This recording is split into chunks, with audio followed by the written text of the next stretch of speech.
Sois béni. Voilà, donc que Dieu soit glorifié. Ce matin, nous allons voir le message, guérison et pardon. Et nous allons nous tourner dans la Bible, dans l'évangile de Marc, au chapitre 2.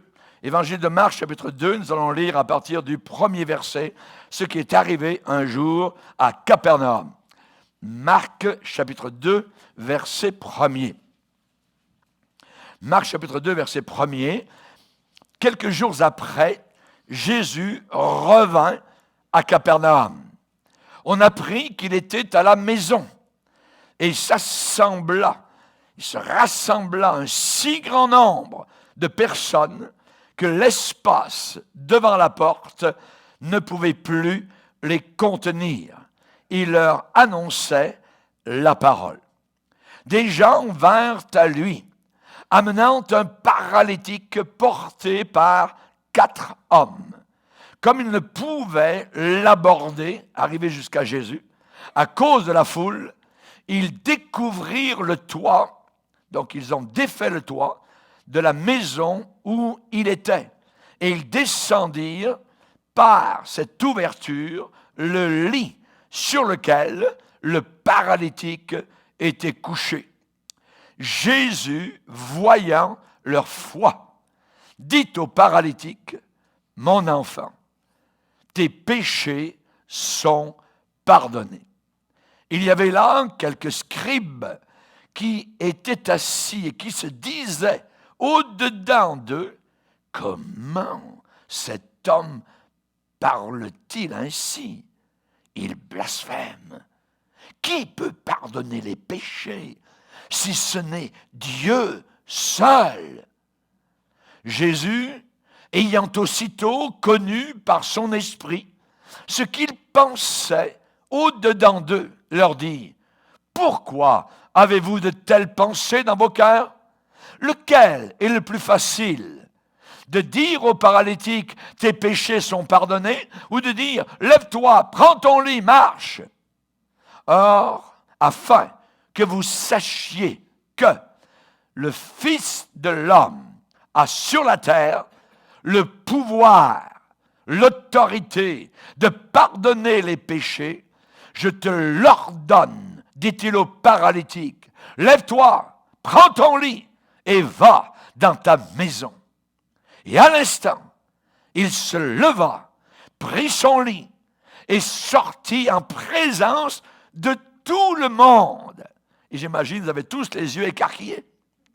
De sorte qu'ils étaient tous dans l'étonnement et glorifiaient Dieu, disant, « Nous n'avons jamais rien vu de pareil. » Amen et Amen. Alléluia. Seigneur, nous sommes devant toi. Nous te bénissons, tu es le même, comme tu l'étais à Capernaum, dans cette maison où tu as relevé, Seigneur, cet homme paralysé. Nous te demandons particulièrement ce matin, Seigneur, de te révéler à nos cœurs, de révéler la force de ton amour, ta compassion, de ta puissance et de ton pardon. Tu guéris, Seigneur, non seulement les corps, mais tu guéris les cœurs, tu guéris les âmes, tu guéris les situations. Il n'y a rien de trop dur de ta part. Et nous voulons te glorifier, Seigneur, non pas comme un grand homme, mais comme le Fils de Dieu, Dieu le Fils, venu parmi nous. Nous te demandons, Seigneur, de te révéler à chacun de nos cœurs. Parle-nous, s'il te plaît, par ton Saint-Esprit. Amen. Et tout le peuple dit Amen. Amen. On peut s'asseoir, frères et sœurs, chers amis. Alléluia. Gloire à Dieu. Jésus est à Capernaum. Il est à Capernaum, au bord de la mer de Galilée. Et probablement qu'il était là pour se reposer quelques jours, puisqu'il y avait déjà été auparavant, mais la Bible dit qu'il est revenu. Il est revenu donc d'une certaine manière à sa base en Galilée, qui était Capernaum. Et on sait que tout de suite, Jésus arrivant quelque part, les nouvelles ont couru tout autour de la ville, dans les rues, dans les ruelles. Jésus est là, Jésus est là, Jésus est là. Il est revenu, il est revenu. Et évidemment, Jésus n'arrivait pas à passer incognito. Voyez, dès qu'il était quelque part, évidemment, donc, il était, je dirais, entouré de personnes, de foules, qui venaient pour être rencontrés dans leurs besoins. Alléluia. La Bible dit que cette journée-là, beaucoup vinrent à la maison où il était. Et la maison était pactée, était full, était pleine, voyez, de personnes qui, je dirais, étaient collées les unes contre les autres pour entendre, évidemment, Jésus parler. Alléluia. Et on a évidemment donc des gens qui sont venus aussi et qui évidemment donc sont rendus compte qu'on ne pouvait pas entrer. C'était impossible, même si on essayait de bouger quelques jambes, quelques bras, ainsi de suite. C'était impossible, c'était serré, collé, voyez, et personne ne pouvait entrer. Donc, il y avait des gens qui regardaient par les fenêtres, il y avait des gens remplis, je dirais, dans la cour, à la porte. C'était rempli de personnes. Pourquoi les gens étaient tellement intéressés à Jésus? C'est une question. Vous, quand vous allez quelque part, les gens ne sont possiblement pas intéressés à vous autant qu'ils l'étaient pour Jésus à Capernaum. J'aimerais vous donner certaines pistes de réflexion, de réponse. J'aimerais vous dire pourquoi les gens étaient intéressés à Jésus. C'est que premièrement, Jésus était soucieux, il était concerné, il avait de la compassion pour les besoins des gens. Ces gens qui venaient vers lui avaient des besoins. Et ces gens-là savaient que Jésus était le seul capable de résoudre leurs problèmes et leurs situations. Une fois un lépreux est venu vers Jésus et Jésus a vu le lépreux et la Bible dit que Jésus aussitôt fut ému de compassion. Alléluia. Jésus est ému de compassion aussi pour toi. Il t'aime. Alléluia. Il a de la compassion pour toi. Jésus aimait les gens. Il aime les gens encore aujourd'hui. Pas une seule fois, non. Tout le temps. Jésus aime les gens. Simplement cela. Et évidemment, jamais Jésus n'a renvoyé chez lui quelqu'un qui avait besoin d'aide. En disant, non, je ne suis pas venu pour toi. Vous voyez? Jamais. Jésus a déclaré un jour, je ne mettrai pas dehors celui qui vient à moi. Je ne mettrai pas dehors celui qui vient à moi. Toi qui es chrétien, né de nouveau, le jour où tu es venu vers Jésus, t'a-t-il mis dehors? Non. Le jour où je suis venu et j'ai invoqué Jésus-Christ, il ne m'a pas mis dehors. Il ne met personne dehors. Merci Seigneur. À lui soit la gloire. Quand Jésus parlait, les gens savaient qu'il essayait de les aider. Alléluia. Et c'est la raison pour laquelle les gens s'agglutinaient autour de lui comme un essaim d'abeilles. Ils venaient autour de Jésus-Christ. Alléluia. Aujourd'hui, la plupart des gens ne veulent pas entendre parler de Jésus. La plupart des gens rigolent de Jésus. Ils se moquent de Jésus, le ridiculisent. Mais pour ceux qui veulent recevoir quelque chose de sa part, alors ils viennent encore vers Jésus. Viens vers Jésus. Viens, toi qui es fatigué, toi qui es chargé, toi qui as des problèmes, que tu sois, je dirais, dans une difficulté insurmontable, viens vers Jésus. C'est là qu'est la réponse. Pas en discutaillant ici et là, en venant vers Jésus. Venez à moi, a dit Jésus. Vous tous qui êtes fatigués et qui êtes chargés, et je vous donnerai du repos. Alors, les gens, quand Jésus parlait, ils savaient tous que Jésus essayait de les aider. Nous sommes intéressés dans le prédicateur qui est intéressé à nous. Amen. Alléluia. C'est normal. Et tandis que les gens étaient en train d'écouter Jésus-Christ, ces gens-là réalisaient une chose. Voilà quelqu'un qui est différent. Voilà quelqu'un qui n'est pas comme les autres. C'est quelqu'un qui n'essaye pas de tirer quelque chose de moi, mais c'est quelqu'un qui veut me donner quelque chose. Alléluia. Jésus ne veut rien tirer de nous. Jésus veut nous donner, au contraire, sa paix, sa joie, son amour, sa grâce, son pardon, sa guérison. Oh, il y en a des choses et des choses à nous donner. Et les gens réalisaient cela. Voilà quelqu'un qui m'offre quelque chose. J'aimerais vous raconter l'histoire. Vous savez que l'amour entre un jeune homme et une jeune fille peut être très fort. Il y avait un jeune homme qui aimait beaucoup une belle jeune fille, et la date du mariage avait été prévue, tout avait été donc préparé. Le jeune homme s'appelait Joseph Scriven, et il était profondément donc en amour avec une jeune fille, et le mariage était préparé. Quelques jours avant le mariage, la jeune fille est allée se baigner et elle s'est noyée. Elle est morte. Le jeune homme, pendant des mois, était amer, découragé.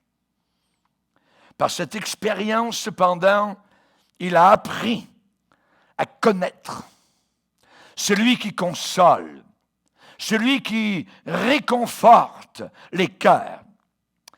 Finalement, Jésus lui a donné la paix dans son âme.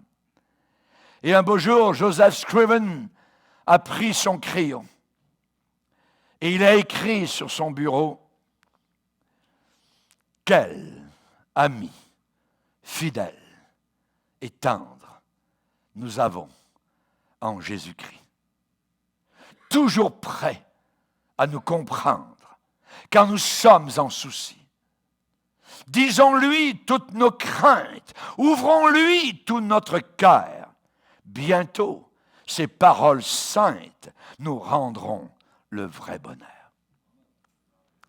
Ce jeune homme ne savait pas que son expérience désastreuse, malheureuse, allait cependant être une bénédiction au travers ce cantique qui a été chanté, je dirais, sur tous les continents du monde parmi les chrétiens. Quel ami fidèle et tendre nous avons en Jésus-Christ. C'est un cantique classique que nous connaissons presque par cœur. Vous avez tous entendu parler de Eisenhower, un président des États-Unis, le jour où son pasteur l'a plongé dans les eaux du baptême, où Eisenhower a abandonné sa vie totalement à Jésus-Christ. Son pasteur lui a demandé « Quel cantique vous aimeriez que nous chantions lors de votre baptême ?» Pasteur, chantez, quel ami fidèle et tendre nous avons en Jésus-Christ. Même un président des États-Unis avait besoin d'un ami fidèle et tendre appelé Jésus-Christ. Merci Seigneur, merci Seigneur. Les gens aiment encore Jésus-Christ aujourd'hui, au travers de toute la planète. Pourquoi? Parce qu'il est plein de compassion. Il est rempli de compassion. David a écrit cette compassion dans les Écritures. Et il a dit, « Je bénirai l'Éternel en tout temps. Sa louange sera toujours dans ma bouche. J'ai cherché l'Éternel. Il m'a répondu. Il m'a délivré de toutes mes frayeurs. » Quand on tourne vers lui les regards, le visage est rayonnant de joie et ne se couvre pas de honte. Quand un malheureux crie, l'Éternel entend et il le sauve de toutes ses détresses. C'est dans ce Dieu que j'ai mis ma confiance. C'est ce Dieu que je prêche au travers de la planète. Je bénis le Seigneur parce qu'il n'a pas changé d'un iota. Il est le même hier, aujourd'hui, et il sera le même pour toute l'éternité, rempli, plein de compassion. Alléluia. J'aime l'Éternel, psaume 116. J'aime l'Éternel. Aimes-tu l'Éternel? Aimes-tu ton Sauveur d'un amour inaltérable, d'un amour inchangeable, d'un amour au contraire qui grandit et qui croît? David a dit au psaume 116, « J'aime l'Éternel parce qu'il entend. Il entend ma voix, mes supplications. Il a penché son oreille vers moi, je l'invoquerai toute ma vie. » Tu vas invoquer le Seigneur pendant tout le reste de ta vie ici-bas sur terre. Parce qu'il est un Dieu de compassion, un Dieu qui entend. Il entend même la voix des larmes. Pourquoi les gens étaient-ils tellement attirés vers Jésus? Premièrement, parce que Jésus était concerné, Jésus était soucieux, Jésus avait de la compassion, la compréhension pour les besoins des gens. Ensuite, ils venaient vers lui parce que Jésus avait quelque chose d'important à dire. Jésus avait quelque chose de très important à déclarer. La Bible dit qu'il leur annonçait la parole. Il leur annonçait la parole, pas des fables, pas des histoires à dormir debout. La parole de Dieu. Alléluia. Et après avoir fini son sermon sur la montagne, il est dit que les gens étaient étonnés, frappés par son enseignement, parce qu'il enseignait comme ayant autorité, et non pas comme les scribes, les gens religieux. Il était différent.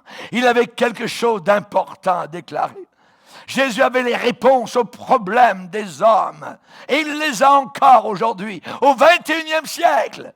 C'est lui que tu recherches au fond de ton cœur, au travers de tes recherches ici et là, au travers de tes allées et venues. C'est lui dont tu as besoin. Viens à lui, aujourd'hui. Aujourd'hui. Alléluia. Merci Seigneur. Merci Seigneur. Les gens avaient hâte d'entendre Jésus. Dès qu'ils ont su qu'il était de nouveau à Capernaum, ils sont venus, ils ont rempli rapidement toute la maison. Ensuite, Jésus parlait un langage que les gens pouvaient comprendre. Jésus n'avait pas des mots, des termes, je dirais, que personne ne comprend, tout ça. Et les gens disent, « Oh oui, amen », puis ils n'ont rien compris. Non! Jésus parlait le langage du peuple. Tous les gens comprenaient. Ils avaient vu des lys, ils comprenaient très bien ce que Jésus voulait dire. Ils avaient vu des renards. Jésus utilisait ces métaphores, ces images pour leur faire comprendre les vérités du royaume d'en haut. Jésus parlait le langage des gens. Et il dit, une grande foule l'écoutait avec plaisir. Alléluia. Une grande foule l'écoutait avec plaisir. Il n'y a pas de plus grande, décoration pour un prédicateur que quelqu'un vienne vers ce prédicateur et dire, « Pasteur, c'est facile à vous comprendre. C'est facile. Vous ne parlez pas un langage théologique que personne ne comprend. Non, vous parlez le langage des gens et les gens comprennent. Merci Seigneur. C'est mon but, que tout le monde puisse comprendre. » Quand à la fin des réunions, parfois certains enfants sont venus. Lorsque j'étais dans la Beauce, il y a 2 enfants qui sont venus en avant pour donner leur vie à Jésus-Christ. Imaginez. Et ils me l'ont dit après, je ne savais pas trop si, bon, ils m'ont dit non, ils étaient très sérieux. Et pour moi, c'est quelque chose de formidable parce que ça veut dire ils ont très bien compris donc ce que j'avais prêché. Même des enfants. Merci Seigneur. Alléluia. Jésus a les réponses. Jésus parlait un langage que tout le monde pouvait comprendre. Jésus n'essayait pas d'impressionner les gens avec des grands mots. Non. Jésus exprimait tellement bien la vérité sur Dieu que les gens non instruits comprenaient facilement. Et le Seigneur a utilisé des gens non instruits aussi pour annoncer sa parole. Un jour, Pierre et Jean, qui sentaient encore quasiment le poisson, qui n'avaient pas été à l'école très longtemps, mais qui étaient des prédicateurs, à faire gratter la barbe de ces grands scribes. Les scribes ont dit, « Pierre, Jean, nous ne voulons plus que vous prêchiez au nom de Jésus. » Et eux ont répondu, « Messieurs les religieux, nous préférons obéir à Dieu que vous obéir. » Et ils les reconnurent pour être des hommes sans instruction. Sans instruction. Dieu n'a pas besoin de diplôme. Dieu veut un cœur qui lui appartienne, un cœur qui est rempli, un cœur qui le prie, un cœur qui le cherche, un cœur qui sait pleurer sur ceux qui ont tellement de besoins. Et pourquoi les gens venaient vers Jésus? Eh bien, parce que personne ne pouvait faire autant que Jésus. Personne ne pouvait faire autant que Jésus. Lorsque Certaines personnes ont dit, oh là, Jésus, on en a ras-le-bol, tout ça, on veut partir, il parle de choses, tout ça, il dit qu'il faut le manger, il faut boire son sang, tout ça. Ils ne comprenaient rien du tout, évidemment, les gens charnels. Jésus parlait du côté spirituel. Alors certains sont partis, une foule sont partis. Jésus s'est retourné et a dit à ceux qui étaient proches de lui, et vous, ne voulez-vous pas aussi vous en aller comme eux? Et c'est l'apôtre Pierre, le porte-parole, qui a inspiré par Dieu dit, mais Seigneur Jésus, à quel autre irions-nous qu'à toi? C'est toi qui as les paroles de la vie éternelle. Bouddha n'a pas les paroles de la vie éternelle. Zoroaster n'a pas les paroles de la vie éternelle. Vishnu, Krishna, Mohammed n'a pas les paroles de la vie éternelle. Il n'y a qu'un seul ici-bas sur la planète qui a les paroles de la vie éternelle. C'est Jésus-Christ, le Sauveur du monde, Jésus de Nazareth. Alléluia. Merci Seigneur. Gloire à Dieu. Que Dieu soit glorifié. Personne ne peut faire autant que Jésus-Christ. Qui d'autre aujourd'hui peut nous offrir autant, peut nous accorder la paix, peut guérir nos corps? Qui aujourd'hui peut nous donner la vie éternelle au ciel? Qui aujourd'hui peut nous donner une marche dans le paradis de gloire sur des rues pavées d'or transparents? Il n'y a que Jésus-Christ. Alléluia. Merci Seigneur. C'est lui qui a bâti la ville de gloire, la nouvelle Jérusalem. C'est lui qui est le constructeur, l'architecte. Cette ville qu'Abraham attendait. Cette ville dans laquelle je vivrai bientôt. Alléluia. Merci Seigneur. Personne ne peut offrir autant que Jésus-Christ. Si nous lui tournons le dos, il n'y a plus rien. Si nous tournons le dos à Jésus, où allons-nous aller? Où allons-nous aller? Un seul nom nous a été donné par lequel nous devions être sauvés. La Bible dit qu'il y a un seul médiateur entre nous et le ciel. C'est Jésus. Un seul, un seul, un seul, un seul. Il n'y a que Jésus. Je suis le chemin. Seigneur, tu ne nous as pas dit comment aller au ciel. Je suis le chemin. Suis-moi et tu seras dans le chemin. Je suis le chemin, je suis la vérité et je suis la vie. Alléluia.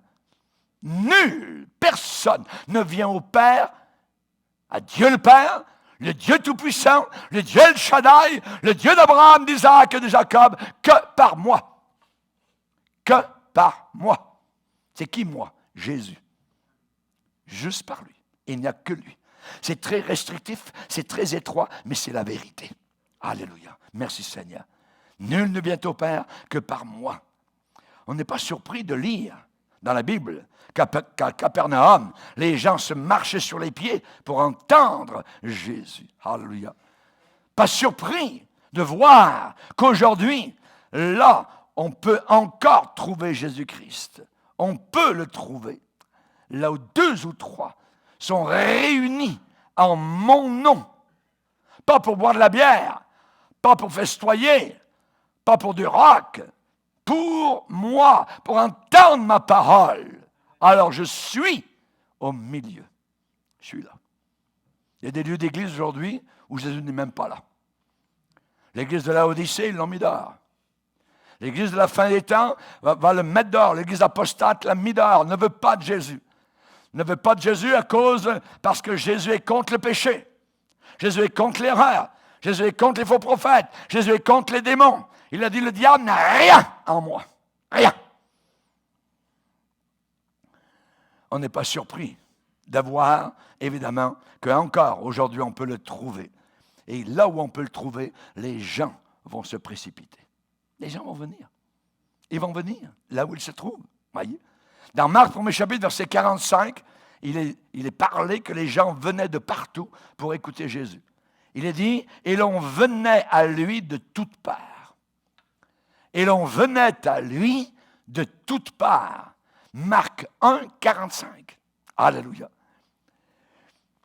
Même si Jésus était fatigué, même si Jésus avait beaucoup travaillé, avait beaucoup prêché, Il ne rejetait pas les gens. Il a vu leurs besoins et il a fait quelque chose pour eux. Qu'est-ce qu'il a fait? Il leur annonçait la parole. C'est la chose primordiale dans une vie, d'entendre la parole de Dieu. Pas un sermon, pas une motivation positive, pas un enseignement psychologique, non, la parole. Et l'apôtre Paul va dire, prêche la parole. Parce qu'il viendra une époque où les hommes ne supporteront plus la saine doctrine, mais auront la démangeaison d'entendre des choses agréables à leur cœur. Alors ils repousseront la parole de Dieu, détourneront l'oreille de la vérité et se tourneront vers des fables.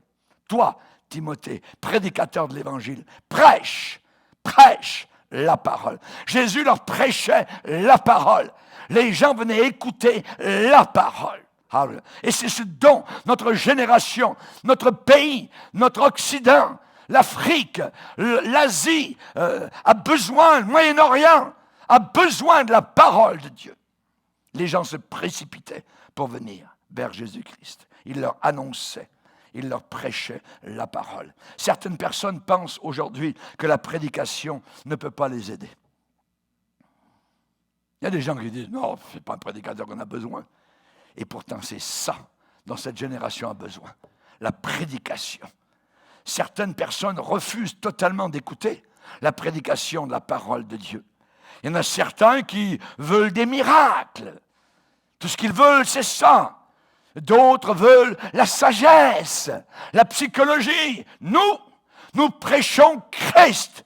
Et Christ cloué, crucifié, ensanglanté à la croix du calvaire. Puissance de Dieu, folie pour les hommes, mais la gloire de Dieu, elle est au calvaire. C'est là qu'on est sauvé, c'est là qu'on reste sauvé, c'est là qu'on est béni, c'est là qu'on reçoit le flot du sang de Jésus-Christ qui nous apporte la vie. Alléluia. Merci Seigneur. Il leur enseignait la parole. Paul a dit, nous ne nous prêchons pas nous-mêmes. Ce n'est pas nous que nous prêchons. Moi, je ne prêche pas Pasteur Bourgier. Non, je prêche Christ, je prêche Jésus, je prêche mon Sauveur. C'est lui. Moi, je suis comme un serviteur dans un restaurant avec la serviette blanche. Il arrive devant la table à votre service. Je suis au service de Dieu et je suis à votre service. Je ne suis qu'un serviteur. Je ne suis qu'un esclave de Jésus-Christ, un doulos du Seigneur. Merci Seigneur. Ne regardez pas vers moi, regardez vers lui. C'est lui qui sauve, c'est lui qui bénit, c'est lui qui nous remplit du Saint-Esprit. Merci Seigneur. Il leur annonçait la parole. Amen. Paul a dit, nous prêchons Christ crucifié. Nous prêchons Christ crucifié. Alléluia. On a besoin de la prédication de la croix. La Bible dit, la prédication de la croix est une folie pour ceux qui périssent. La prédication de la croix. Ça veut dire quoi? Ça veut dire prêcher une vie crucifiée. On est crucifié à ce monde, comme Jésus l'a été sur la croix. Paul a dit, j'ai été crucifié avec Christ. Nous prêchons une vie crucifiée. Si quelqu'un veut me suivre, qu'il prenne sa croix chaque jour et qu'il me suive. Pas une belle petite croix dans un cou avec une petite d'oreille. J'ai rien contre ça, mais c'est pas ça. Voyez, la croix, c'est un bois rugueux sur lequel les Romains clouaient les condamnés. Et mon Sauveur a pris ma place et la tienne à la croix du calvaire pour te sauver au milieu de son sang. C'est là que ça se passe. Alléluia. Et il y a 4 hommes, cette journée-là, qui sont souvenus d'un autre. Pendant que Jésus prêchait, il s'est passé quelque chose. Jésus prêchait aux foules, qui étaient à Capernaum, qui étaient là dans la maison. Soudain, des morceaux de plâtre, des morceaux de paille ont commencé à tomber. Là où Jésus prêchait au milieu de la maison. Quelqu'un commençait à découvrir le toit, à déchirer, à ouvrir. Soudain, on a vu la lumière du soleil au travers du toit. Aïe. Les gens ont commencé à regarder ce qui se passait. Et soudain, un lit est descendu. 4 faces ont été vues qui tenaient les cordes pour pas que le gars descende comme ça puis qu'il tombe par terre parce qu'il était paralysé. Mais égales, juste aux pieds de Jésus. Alléluia. C'est là que ça se passe, aux pieds de Jésus. Les gens voulaient amener les gens à ses pieds, aux pieds du Sauveur Jésus. La parole de Dieu est très claire. Il est dit qu'on s'approchait de lui une grande foule, ayant avec elle des boiteux, des aveugles, des muets, des estropiés et beaucoup d'autres malades. On les mit à ses pieds. On les mit à ses pieds.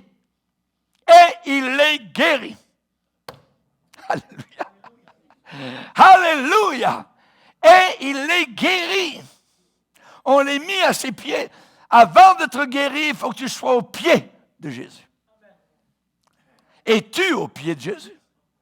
As-tu mis ta vie au pied de Jésus-Christ? Alléluia. C'est merveilleux. Voilà ce lit qui descend juste au pied de Jésus. Des gens, il est dit, vinrent à Jésus amenant un homme paralysé. Amenant un homme paralysé.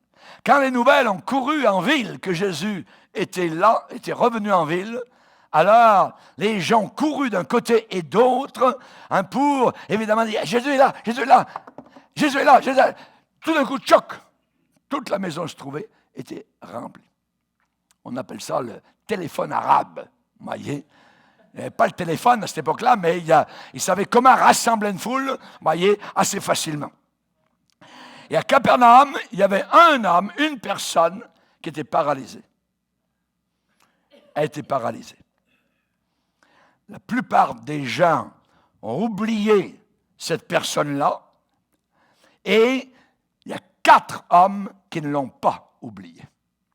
Ils ont dit, « Hey les gars, c'était 4 amis j'imagine, il faut qu'on amène notre ami paralysé au pied de Jésus. Il faut absolument qu'on l'amène, voyez. » Donc, ils ont pris le temps. Ils ont pris le temps, voyez. Ils ont fait l'effort pour aller chercher cet homme et l'amener à Jésus. J'aurais aimé connaître le nom de ces 4 hommes. La Bible n'en parle pas. Mais là-haut dans le ciel, j'irai les voir. 4 hommes qui ont pensé à quelqu'un d'autre. C'est la sorte de personnes qui font les délices du cœur de Dieu. Ces gens-là sont précieux. Ils amènent d'autres personnes au pied de Jésus. Évidemment, donc, ils ne voulaient pas uniquement voir Jésus pour eux-mêmes, ils voulaient que leur ami aussi vienne et voie Jésus et soit guéri. Ils avaient confiance, ils avaient foi dans le Seigneur Jésus. Alors, ils ont pris le temps, voyez. Et évidemment, remercier les personnes qui un jour vous ont invité à venir à une réunion. Remerciez ces personnes qui ont pensé à vous en disant « il faut que j'invite telle personne pour l'amener à l'église, pour l'amener à la réunion, pour l'amener à l'évangélisation, pour l'amener là où la parole va être prêchée. » Remerciez. Vous êtes venus, vous avez entendu, Saint-Esprit a agi, votre cœur s'est ouvert, la lumière est descendue, votre vie a été bouleversée, transformée, métamorphosée. Remerciez ces personnes qui vous ont amenés. Alléluia. Gloire au Seigneur. Évidemment, dans les traces de ces 4 hommes, eh bien, nous avons aujourd'hui des personnes aussi qui sont consacrées. Ces personnes-là, ce sont ceux et celles qui aident à construire l'Église. Ce sont ceux et celles qui enseignent à l'école du dimanche. Sont ces évangélistes, ces pasteurs, ces enseignants, ces missionnaires, sont ceux qui chantent à la chorale, sont ceux qui travaillent pour répandre la parole de Dieu, CD, DVD, radio, ainsi de suite, pour que d'autres puissent être au pied de Jésus. Ceux qui travaillent dans le nettoyage de l'assemblée, un travail parfois méconnu, inconnu. Mais quand vous arrivez à l'église, c'est très propre. Ça ne tient pas propre tout seul. Il y a quelqu'un qui l'a fait. Remerciez. Remerciez le Seigneur. Alléluia. Ceux qui s'engagent. Ceux qui amènent des personnes à la réunion. Les parents qui enseignent à leurs enfants à lire la Bible, à prier le Seigneur. Sont ceux qui amènent d'autres personnes au pied de Jésus-Christ. Sont ces grands-mères qui parlent de Jésus à leurs petits-enfants. Sont ces gens-là. Dieu les aime. Ils font les délices du cœur de Dieu. Dans chaque communauté, il y a ceux qui aimeraient voir, évidemment, les réunions que nous avons. Combien de personnes nous recevons de emails qui disent, pasteur, si nous pouvions déménager, nous irions dans votre assemblée. Ils sont des centaines autour de la terre. Ils aimeraient. J'ai vu, dans le contraire, des personnes qui étaient sur le point de mourir et qui m'ont dit, pasteur, j'ai un seul regret. C'est lorsque j'étais en santé, je ne suis pas venu aux réunions toutes les fois que l'église était ouverte. J'en ai manqué tellement. Si c'était à refaire, je serais à toutes les réunions. N'ayez pas de regrets lorsque vous allez quitter la terre. Une des manières efficaces d'amener quelqu'un à Jésus, c'est nos prières. De prier pour ces personnes. Depuis quand n'avez-vous pas prié pour une personne que vous aimez dans votre famille, un fils, une fille, et qui n'est pas au Seigneur, ou qui s'est éloigné totalement de Dieu? Ne lâche pas, mon frère, ma sœur. Prie, prie, prie. Le Seigneur entend. Il va répondre. Dieu ne peut pas ne pas entendre, puisqu'il dit, demandez, vous recevrez. Priez, et vous verrez la réponse. Lorsque nous étions dans le Pacifique Sud, sur la petite île appelée Ouvéa, ils avaient des réunions à 4 heures le matin pour prier. Imagine, de 4 heures à 6 heures. Et on se levait aussi avec André pour aller aux réunions de prière. Si ces 4 hommes n'avaient pas fait ce qu'ils ont fait, l'ami serait resté paralysé. L'ami aurait été ignoré, abandonné. Et nous avons besoin de penser, de réfléchir, d'avoir encore de la compassion. Et à cause du temps qu'ils ont pris, un temps supplémentaire pour aller chercher leur ami, peut-être trouver un grabat qu'ils n'avaient pas, peut-être ils n'avaient même pas de lit chez lui, je ne sais pas. Mais ça a pris un temps supplémentaire, voyez. Et ces gens-là, ces 4 hommes, avec leur ami, sont arrivés à la réunion en retard. Si vous arrivez en retard à la réunion, c'est pour différentes raisons. Soit que vous ne prenez pas Dieu au sérieux. Si c'était le président qui vous demandait, arrive ici à 10h30, vous seriez là à 10h15. Mais si vous arrivez à 11h moins quart, pourquoi? Peut-être un problème de circulation, ça peut arriver. Mais quand les mêmes personnes, semaine après semaine, et qu'on regarde à peu près l'heure, on voit, il va arriver vers moins quart, moins 10. Il y en a qui arrivent demi-heure après. Je pense qu'un jour, je vais me placer à la porte, pendant que quelqu'un d'autre va prêcher, et je vais dire, hey, ça suffit. Pourquoi sommes-nous en retard pour les choses de Dieu? Si vous êtes en retard parce que vous avez amené quelqu'un avec vous, vous êtes allé passer, le prendre, ainsi de suite, il n'y a pas de problème. Il n'y a pas de problème. Et eux, ces 4 hommes sont arrivés en retard. Et la réunion avait commencé. La prédication avait commencé. Le prédicateur était en place. Il était là-bas. Ils ont essayé de passer avec leur ami. Impossible! Impossible de passer. Alors, ils auraient pu faire une chose en disant, hey, mon ami, hélas, on va te ramener chez toi parce qu'on ne peut pas rentrer. On n'arrivera pas à te placer au pied de Jésus. Oh! Ils n'ont pas dit ça. La Bible dit, Jésus voyant, pas 4 faces, leur foi. Jésus voyant leur foi. La foi agit. La foi vous fera faire des choses, vous fera prendre des choix, vous fera aller à tel endroit. La foi, ça met des pattes, je dirais, à votre vie. Et eux, ils ont cru. Et ils ont dit, oh, il y a un petit escalier à l'extérieur, on va monter par là. On va défaire le toit. S'il y a des frais à cause du toit qui est défait, on payera. Mais il faut absolument qu'on t'amène au pied de Jésus. On le sait, tu vas être guéri. Tu vas ressortir de là, guéri totalement. Ils avaient foi dans la puissance de Dieu. Combien de fois nous sommes venus à la réunion avec aucune foi, exactement comme un païen? On ne s'attend à rien. Et pourtant, on est venu rencontrer Dieu.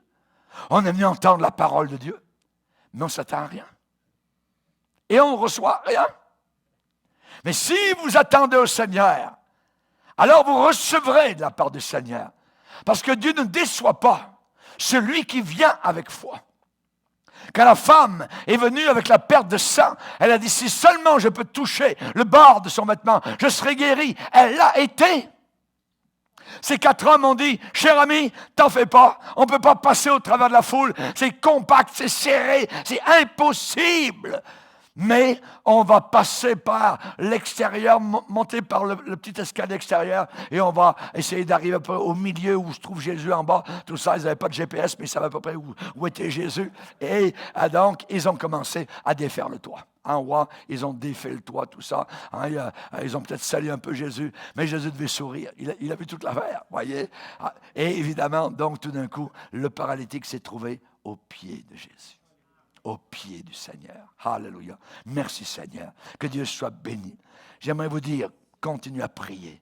Continuez à prier. Ne lâche pas. Ne lâche pas. Le diable n'aura pas la victoire. Le diable te dit c'est impossible. Cette personne ne peut pas être sauvée. Elle est dans la drogue, elle est dans l'alcool. Cette personne ne peut... non, c'est faux, c'est faux, c'est faux. C'est un menteur, c'est un menteur, c'est un menteur. Il faut croire ce que Dieu déclare. Il faut se battre. Il y a une lutte, il y a un combat. Il ne faut pas éviter le combat. Il faut faire face à la bataille et tu auras la victoire dans la bataille. Alléluia. Merci Seigneur. La maison était remplie de monde. Et ce qu'ils ont vu cette journée-là, eh bien, ça a été formidable, glorieux, parce qu'ils ont vu ce qu'ils n'avaient jamais vu auparavant.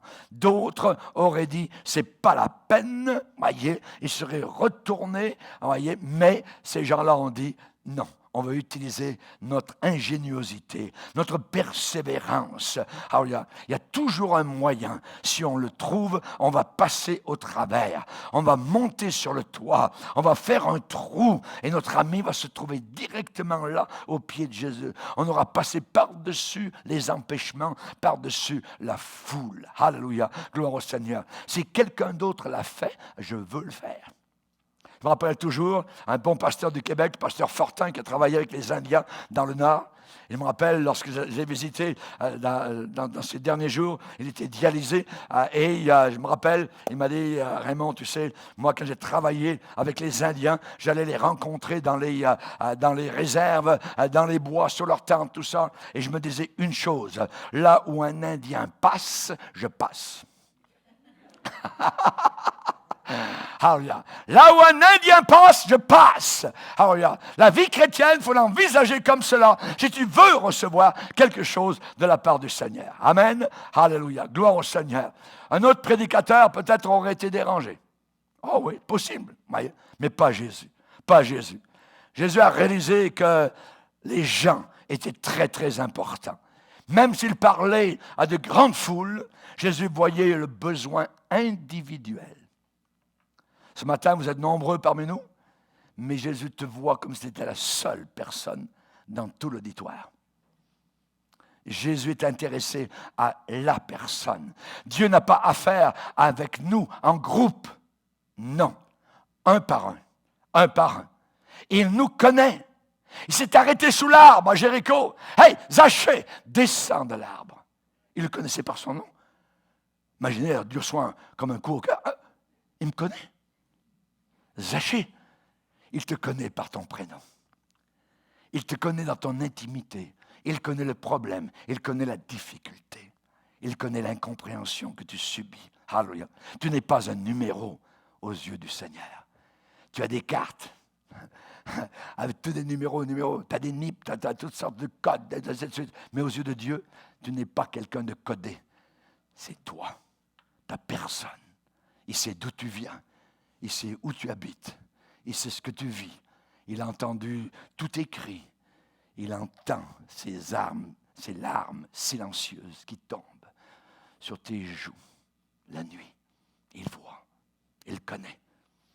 Ses larmes salées, elles parlent plus que beaucoup de paroles. Nathanaël, je t'ai vu sous le figuier ce matin. Tu étais en train de méditer. Je t'ai vu. C'est le Messie. Je t'ai vu. Il t'a vu. Il te voit actuellement. Toi qui as besoin d'aide, tu n'y arriveras pas. Il sait quand tu te lèves, il sait quand tu te couches, il sait quand tu t'assois. Psaume 139, il connaît tout. Il sait que vous êtes assis maintenant. Il sait quand vous allez vous lever tout à l'heure. Il sait ce soir quand vous allez vous coucher. Il connaît tout. Personne ne peut se cacher de Dieu. Où irais-je loin de ton Saint-Esprit? Nulle part. Du pôle Nord au pôle Sud, tu ne pourras jamais échapper à l'Esprit de Dieu. Jamais. Dieu n'a pas affaire avec nous en groupe, il a affaire avec nous un par un. Jésus s'est arrêté de prêcher dans la maison. Il a tourné sa pleine attention sur cet homme et sa pauvre carcasse humaine qui était à ses pieds. Alléluia. Quelqu'un qui avait besoin d'aide. Quelqu'un qui avait besoin d'aide. Et c'est là, précisément, à ce point précis, qu'a commencé un miracle de guérison. Alléluia. Jésus, voyant leur foi, il a vu la foi de ses 4 amis. J'imagine qu'ils sont restés là-haut. Peut-être qu'on voyait leur coude sur le coin du trou. Et regardez ce qui se passait en bas. Ils n'ont pas redescendu puis allé à la porte. Ils n'auraient pas vu. Là, ils étaient en première ligne. Ils avaient les premiers sièges. Alléluia. Ils regardaient. Jésus, voyant leur foi, ça a été la foi qui a ouvert la porte à la puissance de Jésus-Christ. La foi, c'est la ferme assurance des choses qu'on espère et la démonstration de celles qu'on ne voit pas. Merci Seigneur. La foi. La foi. À moins d'exprimer, je dis bien d'exprimer la foi que nous avons en Jésus-Christ, on ne peut pas s'attendre à ce que le Seigneur utilise sa puissance. Il faut que nous l'exprimions, notre foi véritable dans le Seigneur. Peut-être que l'homme sur le lit n'avait pas la foi. On ne sait pas. Mais les amis l'avaient. Et le Seigneur a vu, pas uniquement, je dirais, l'homme, mais il a vu la foi de ces 4 hommes. Alléluia. Et Jésus a accepté ça. Il l'a accepté. La foi vient de ce qu'on entend. Vous êtes au bon endroit. Vous entendez la parole de Dieu. Je prêche la parole de Dieu. Je suis un prédicateur de l'agneau. Je suis un prédicateur de la croix, du sang. Alléluia. Merci Seigneur. Vous entendez la parole. La foi vient de ce qu'on entend. Et ce qu'on entend vient de la parole de Christ. Alléluia. Ce n'est pas ma parole, c'est la parole de Christ. Simon, Satan t'a réclamé pour te cribler, te battre, te renverser, te détruire, te déchirer. Mais j'ai prié pour toi. Dans quel sens? Dans quel but? Afin que ta foi ne défaille pas. Afin que ta foi reste et demeure. Jude nous dit de combattre à la fin des temps pour la foi. Paul, à la fin de sa vie, avant que sa tête roule dans la poussière de Rome, il a dit, j'ai gardé la foi. La foi, ça se garde. Ça peut se perdre. Où est votre foi? Les disciples, dans la barque tempétueuse, n'avaient plus de foi. En péril, pourtant, ils avaient le sauveur du monde, ils avaient le créateur qui était là dans la barque. Ils ont oublié son amour, ils ont oublié sa présence, ils ont oublié sa puissance. Tout oublié, d'un coup. Et le diable vous fera tout oublier. Si vous détournez vos regards de Jésus, c'est vers lui que vous devez regarder dans la tempête. J'ai gardé la foi. Ayez foi en Dieu.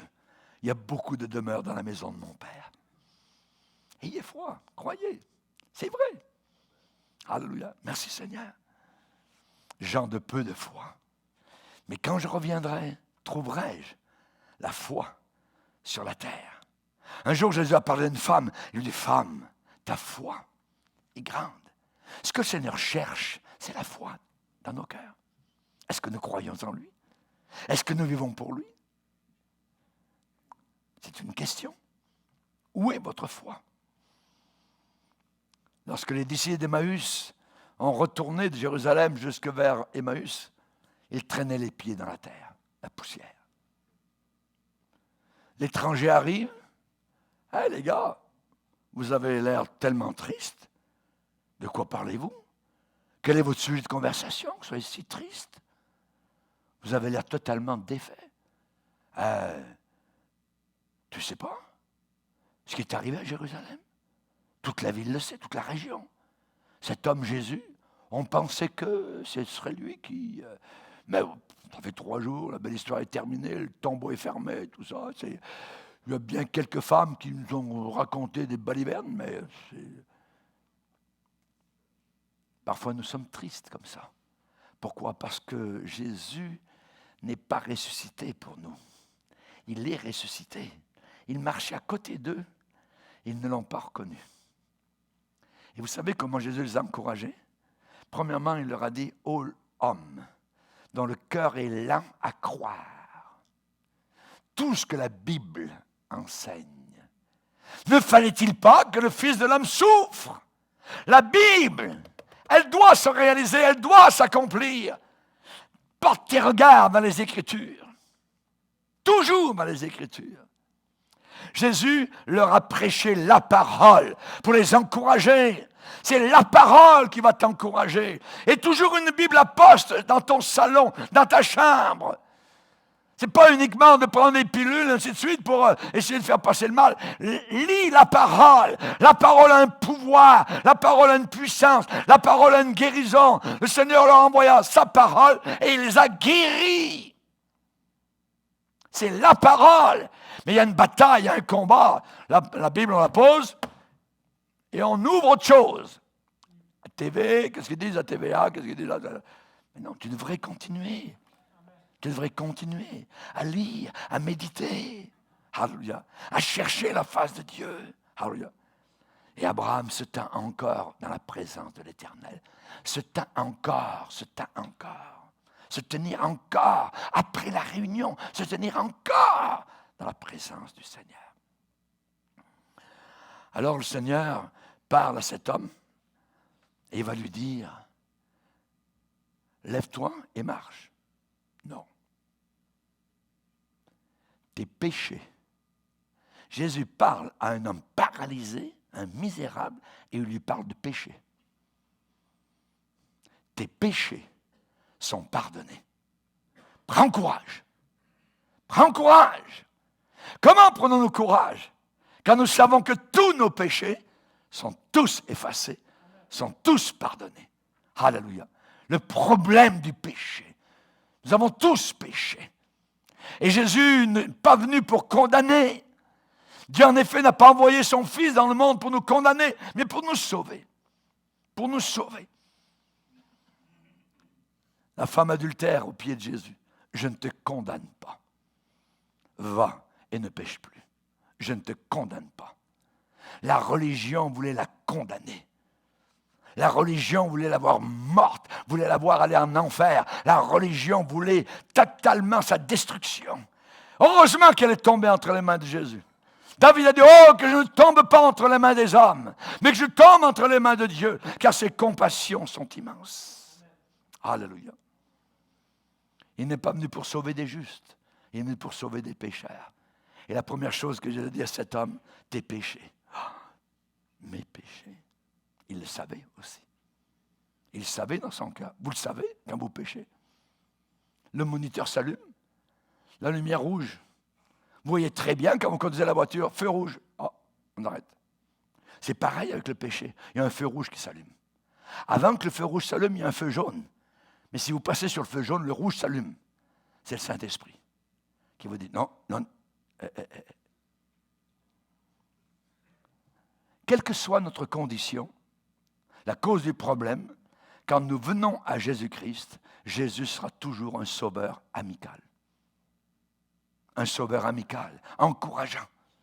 Le premier pas vers la guérison de cet homme, ça a été de guérir son sens de désespoir. guérir son sang de désespoir. Tandis que Jésus voyait l'homme que l'on descendait du toit devant lui, il a vu les jambes paralysées. C'est vrai. Il aurait pu dire, lève-toi, prends ton lit, marche. Il va le dire plus tard, après avoir réglé le premier problème du péché. Le problème du péché. Le problème aujourd'hui que nous avons dans les églises, c'est qu'on ne parle plus du péché. On ne veut pas en parler parce qu'on veut garder les gens de notre côté, notre bord. On veut caresser les gens. On ne veut pas les choquer en leur disant « Hey, monsieur, vous avez péché. » Et pourtant, il faut en parler. Il faut le dire. Voyez. Jésus a regardé profondément, peut-être pour trouver peut-être la cause de la paralysie. Et à cette occasion, il y avait quelque chose que l'homme avait fait, possiblement, peut-être, le mal. Et peut-être que la peur coupable l'avait paralysé. On a vu ça arriver. Il y avait une mère un jour qui a vu son enfant courir devant une voiture qui était en train de venir. Elle voulait courir, la maman, après l'enfant. Mais elle était paralysée de peur, elle n'a rien fait, elle était paralysée par la peur.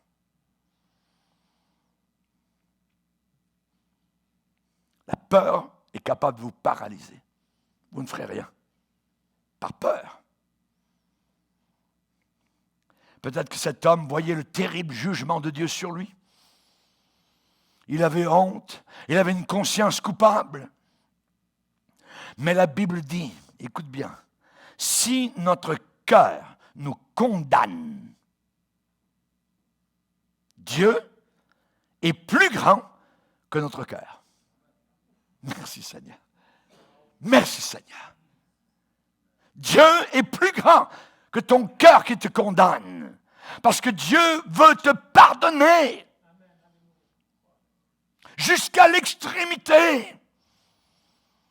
Alléluia. Il y a un docteur, un médecin un jour qui a fait une déclaration assez bouleversante. Il a dit, ce médecin a dit, la moitié de mes patients n'ont pas besoin d'une opération ou de tranquillisants ou de pilules. Ils ont besoin du pardon de Dieu. La moitié. Du pardon de Dieu. Jésus est le plus grand médecin de tous les temps. Jésus est le plus grand docteur de tous les temps. Venez à moi, vous tous qui êtes fatigués. Tes péchés sont pardonnés. Sur la croix, Jésus a dit, Père, pardonne-leur. Le pardon, le pardon, le pardon, le pardon. Alléluia.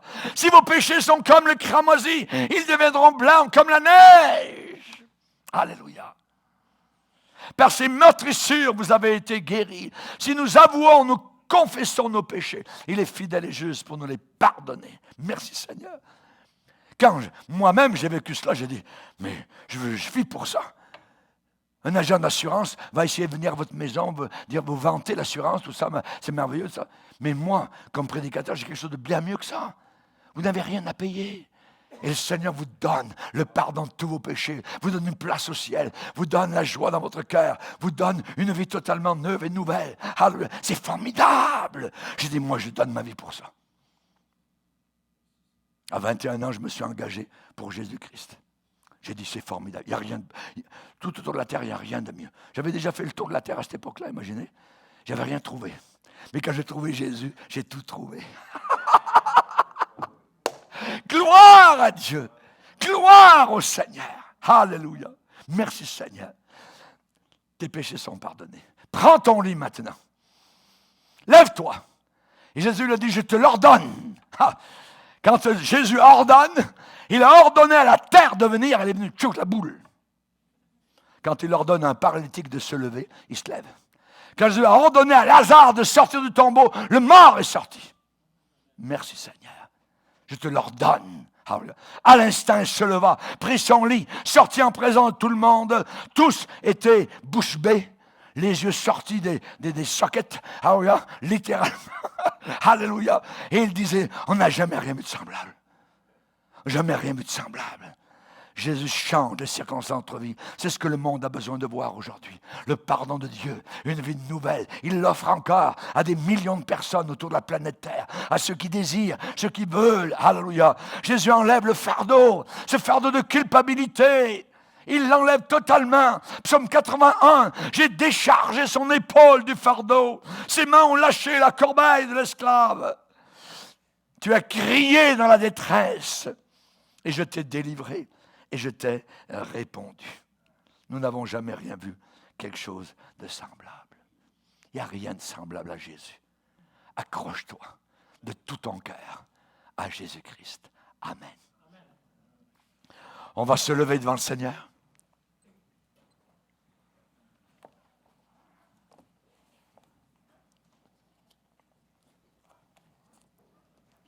Seigneur, nous sommes devant toi.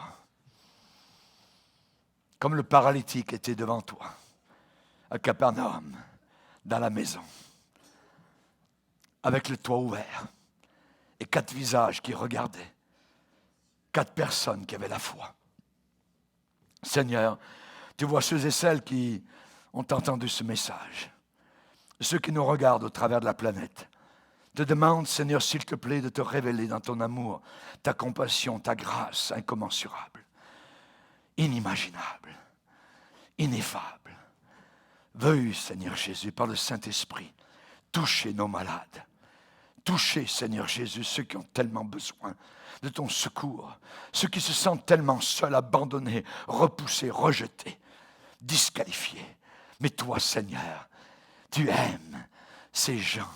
Tu aimes tous ceux qui viennent humblement à ta présence, Seigneur, et qui aiment ta parole, l'entendre.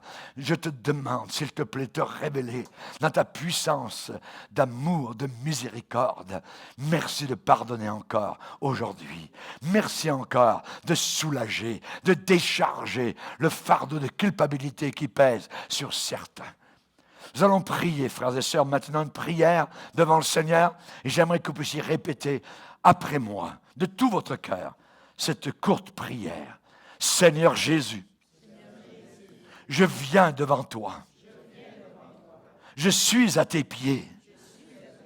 Et je te remercie de me décharger de mon fardeau, de ma culpabilité. Tu es un Dieu bon. Et je veux m'accrocher à ta bonté, à ta miséricorde. Merci Seigneur pour ton sang efficace qui a coulé pour moi à la croix.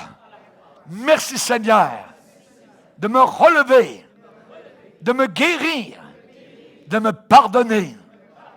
Aide-moi maintenant à marcher avec toi pendant le temps qu'il me reste, à vivre ici-bas. Au nom de Jésus, Amen. Amen. Alléluia. Gloire à Dieu. Alléluia. Seigneur, te bénissons. Te glorifions, Seigneur. Alléluia. Alléluia. Alléluia. Gloire à Dieu. Nous bénissons le Seigneur. Alors, nous levons les yeux. Alors, il y a un trou, ce n'est pas le trou d'une maison, mais c'est un trou dans le ciel. Et c'est le Seigneur qui nous regarde et qui veut nous bénir. Amen. Alléluia. On va chanter. Amen. Et ceux qui ont besoin peuvent vous avancer, je prierai pour vous.